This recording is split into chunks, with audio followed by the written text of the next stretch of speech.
السلام عليكم ورحمة الله وبركاته. زي ما قرأت العنوان عزيزي المشاهد، عايز أقول لكم إزاي إشاعات بذيئة ومغرضة على ATM البنك الأهلي وعلى معاملات البنك الأهلي تتحول في النهاية بمفاجأة سارة جديدة لعملاء البنك الأهلي. كنت جالس على أحد المقاهي في سهرية صغيرة كده فلقيت اتنين معاهم كروت بنكية وعمالين يقولوا كلام بذيء على الاي تي ام ويشتموا في البنك الاهلي ومكانات البنك الاهلي.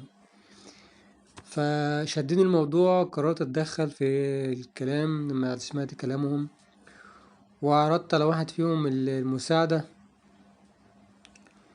ويعني تصرفاتهم فاجأتني بصراحة يعني.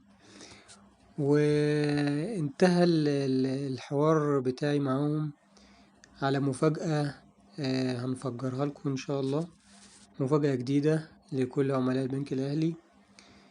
إيه هي المفاجأة؟ خليك معايا. في الأول أول ما دخلت عليهم وكلمتهم، أول واحد قلت له أنا ممكن أساعدك بالكروت اللي معاك ديت، أقول لك تعمل إيه بالظبط وإن شاء الله تعرف تسحب. قال لي انا حاولت كذا مرة وزهقت بصراحة، ما عرفتش اسحب من الكروت اللي معايا. فبصيت في الكروت اللي معاهم، لقيت معاهم يعني تشكيلة من الكروت، يعني منهم خاصتهم ومنهم بتاع حد من ذويهم وبيديهاله يسحب منها. فمسكت كارت من الكروت وقلت له الكارت ده انت هتلاقيك عملت 1 2 3، وفي النهاية المكنة مطلعتش، وحاولت كذا مرة ورا بعضها كده بطريقة معينة، وبرضو برضو المكنة ما صرفتلكش الفلوس. وابص لقيت الموقف تحول يعني بالشكل اللي انت هتشوفه ده. الله اكبر عليك! ايه الحلاوة دي؟ ايه الحلاوة دي؟ انت اللي ايه؟ انت اللي ايه؟ اللهم صل على حضرة النبي، انت جبت المعلومات دي منين؟ زي ما شفت كده عزيزي المشاهد، وبعد كده لقيته جايب لي ورقة وبيقول لي اكتب لي اعمل ايه بالظبط عشان اعرف اسحب. وبعد ما كتبت الورقة وكتبت له خطوات كل كارت فيهم يعمل ازاي وخلصت الكتابة، لقيته مسك الورقة وقعد يبحلق فيها، وفكرني بالمشهد بتاع الليمبي وهو ماسك الكراسة الصفرا. ايوه بالظبط زي ما حضراتكم شايفين كده، فكرني بمشهد الليمبي وهو ماسك الكراسة الصفرا ويبحلق فيها عشان هي اللي هتجوزه. بعد كده رجعنا الحديث للشخص التاني، وده اللي فجر لي المفاجأة. وانا بكلمه قلت له انا سمعتك بتقول دخلت على مكنة وشفت اعلام كتير وضربت على خانة الرصيد ولقيت الرصيد ما طلعلكش، الكلام ده مش موجود في مكنات البنك الاهلي. طب المكنة دي فين؟ فقال لي على مكانها. فقلت له المكنة دي انا سحبت منها قبل كده وما في الكلام ده مش موجود فيها خالص. فنظر لي نظرة يعني فكرتني بالفنان محمود المليجي، لما نظرة من نظراته الشريرة. أيوة زي دي بالظبط، نظرة كلها صدق وكأنه جد في كلامه. بصراحة أنا حسيت إن هو جد فعلا بكلامه، وده اللي وصلنا للمفاجأة الجميلة اللي هنشوفها بعد كده. وكأنه بيقول لي أنت مش مصدقني. الكلام فعلا يعني وانا ببصله فعلا الكلام، النظرة كانت معبرة. فلقيته أقسم لي وأحلف لي أيمانات كتير وحلف. فقررت إن أنا بعد السهرية الصغيرة ديت أروح أشوف إيه الموضوع ده بالظبط وإيه حكاية المكنة دي. وكانت المفاجأة الجميلة اللي هنشوفها كلنا مع بعض.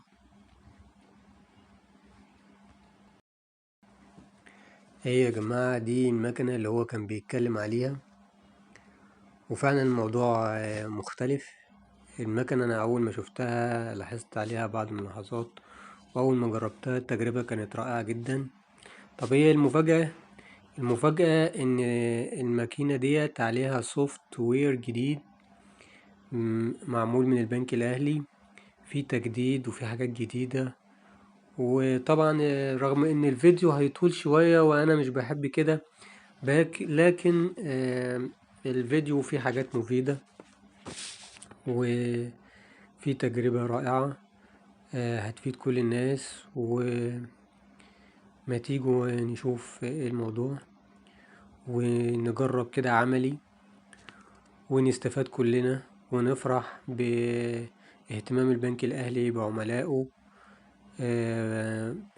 في تجديده لسوفت وير المكنات. بس أنا مش عارف هما ليه ما عملوش السوفت وير ده على كل الماكينات، يمكن يعملوها بعد كده، الله أعلم.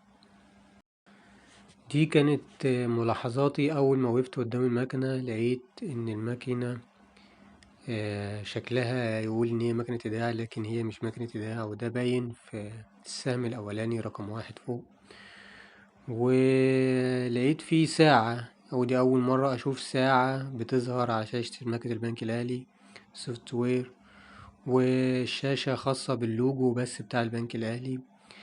وفي ملحوظة رقم 4، ملحوظة مكتوبة عشان الناس تاخد بالها، بتقول إن الماكينة دي خاصة بالإيداع. هنوريها لكم وهنقرب الصورة وهنوريكم كل حاجة عملي، وهنوريكم التجربة كان شكلها. أنا يعني تفحصت الماكينة كده وعلى السريع، وعملت تجربة سريعة كده عشان نشوف الكلام ده صحيح ولا مظبوط. تعالوا نخش في التجربة بسرعة. دي الملحوظة الأولى بتقول لك إن المكنة ديت من اللوجو اللي ملزوق على الماكينة من فوق، إن المكنة دي سحب ومدفوعات. طبعا في ناس بتاخد كلمة مدفوعات دي على إن هي إيداع، لكن هي مدفوعات دي تخص حاجات تانية زي التبرعات، أو إنك تدفع فاتورة، أو إنك تشحن موبايل. وتبرعات مثلا زي إنك تتبرع لأحد الجمعيات زي جمعية مصطفى محمود، زي مصر الخير، بنك الطعام. الحاجات دي، الخدمات دي فعلا موجودة في المدفوعات أو مدفوعات فور. نخش في الصورة دي، بنشوف الجزء الأيسر من الشاشة اللي هو فيه الملاحظتين، اللي هو التانية والتالتة، اللي هو ملحوظة الساعة. دي حاجة جديدة مكتوب فيها تاريخ اليوم والساعة، وتحت مكتوب خدمات بدون بطاقة. طيب ايه الجديد يعني؟ طب الجديد، لأ هما جماعة حددوا الأمور شوية. يعني الشاشة ما عادتش إنك تدوس عليها في أي مكان كده فتجيب معاك، لأ المكان بقى محدد، ولازم تدوس في المكان بالظبط عشان الشاشة تديلك الأمر اللي انت عايزه بالظبط. كانت الأول ممكن لو لمست الشاشة من بره كده تلاقيها اتغيرت. في الصورة دي أنا جبتها تاني عشان أقول إن في بعض الناس هتقولك ده الماكينة دي إيداع، مش مكتوب عليها إيداع ليه؟ ده إهمال. لأ، الماكينة دي مهياش إيداع، ويعني مش ناقص غير إن المكنة تتكلم وتقول أنا مفيش إيداع. هوريكم في الصورة اللي جاية إيه الجديد اللي تم. هي يا جماعة في الصورة ديت شايفين الملاحظة اللي هي باللون الأصفر اللي تحت دي، اللي قلبت بالعربي دي. دي الملحوظة اللي هما حاطينها، بيقولك إن الماكينة ديت غير مخصصة للإيداع، عشان لو أنت يعني شكيت من المكنة فيها فتحتين يبقى خلاص فيها إيداع. لو ما بيقولك المكنة ديت ما فيهاش إيداع، وكاتبينلك الملحوظة على الشاشة. وطلع فعلا المكنة فيها أعلام كتير، ومن ضمنها أعلام مصر. طبعا الشاشة دي خاصة باللغة، ودي الإضافة الجديدة برضو، إن كان عندنا عربي وإنجليزي بس، فبقى عندنا عربي وفرنساوي وألماني وروسي وإنجليزي وإيطالي كمان، ودي حاجة كويسة جدا يعني. بصراحة أنا انبهرت يعني بالمنظر. يعني مش ناقص اللي هما يعملوها 3D أو HD عشان تبقى متحركة ونحس إن احنا جوه ال ATM مش براه. بصراحة التجربة كانت جميلة جدا. يا جماعة التجربة هي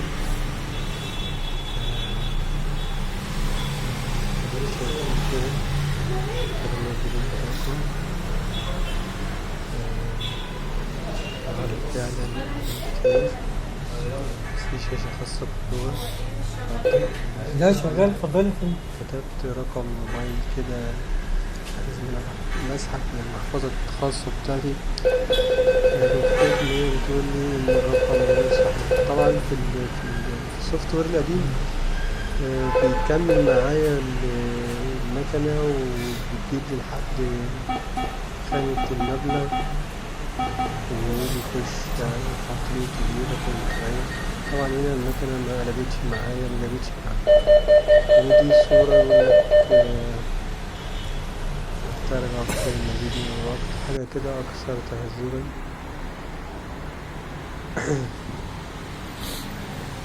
يا جماعة خلاص هو هنخش على التجربة، نحط بقى الكارت ونتعامل ونشوف المكنة من جوه عامل ازاي. أنا خلاص اهو حطيت الكارت والمكنة نوعا ما بطيئة شوية بس شغالة كويس.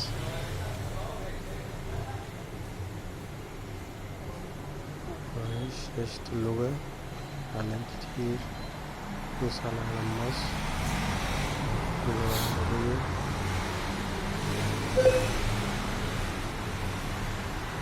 حط الرقم السري،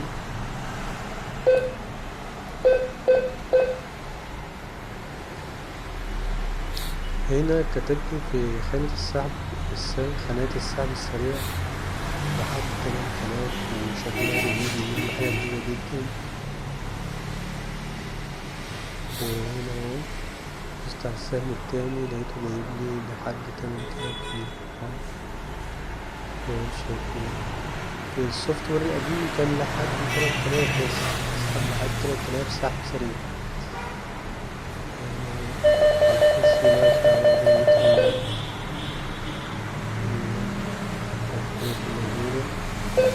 الرصيد كانت في الأول معتبرة السوفت وير القديم كانت رصيد بس، فعلا مفيش حاجة ظهرت من الرصيد بس. شوفوا يا جماعة شوفوا الجمال، شايفين المربع ده أول ما أدوس عليه أجيب تحته الرصيد أهو، ده الرصيد المتوفر بتاعك.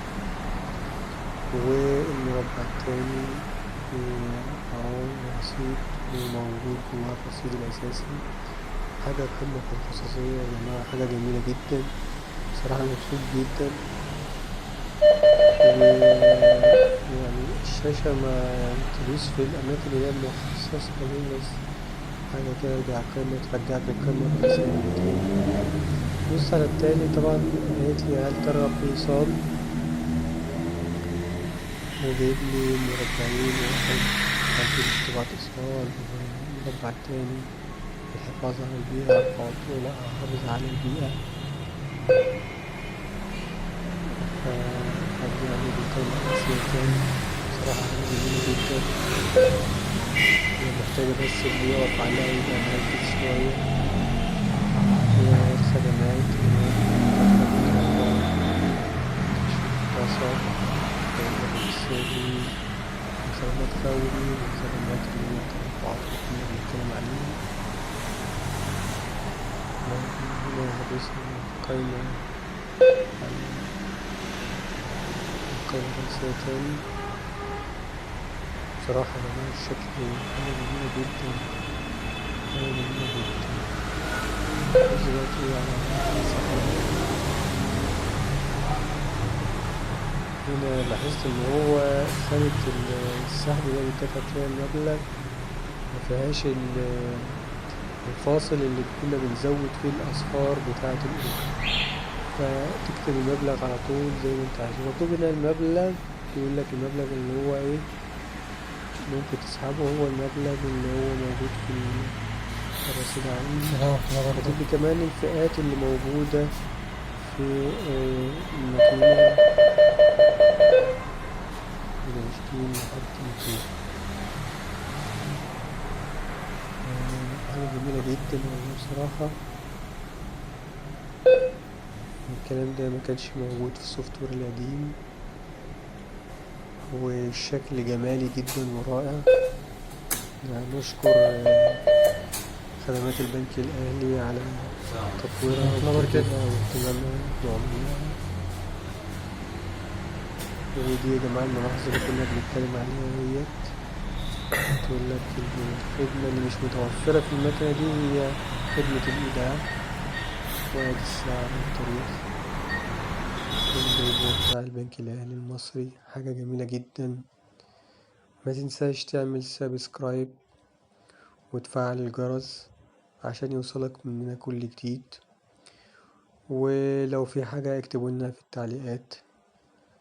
ولو حد قابلته الماكينة أو له تجربة معاها أو له تعليق على حاجة معينة ممكن يقول لنا، وإحنا نحاول نعرف ايه المشكلة بالظبط.